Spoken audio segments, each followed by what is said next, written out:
আসসালামু আলাইকুম।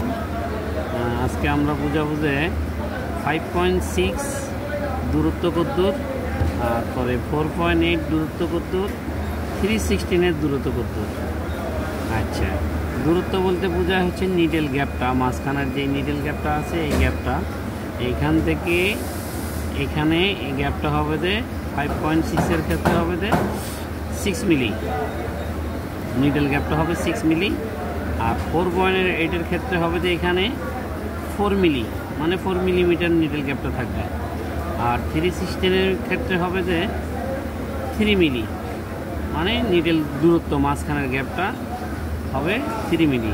এই হচ্ছে আমাদের 5.6, 4.8, 316 কাকে বলে। এই জিনিসটা এটাই অনেকেই বুঝে না যে আসলে এই 5.6 কাকে বলে, 4.8 কাকে বলে, 316 কাকে বলে।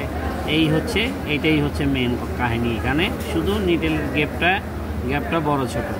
5.6 হবে বড় গ্যাপ, তারপর 4.8 হবে ছোট গ্যাপ, 316 হবে ছোট গ্যাপ। মানে যত নিচে যাবে অত ছোট হবে, যত নিচে যাবে অত ছোট হবে। বুঝাতে পারছি? ওকে, ঠিক আছে। আসসালামু আলাইকুম।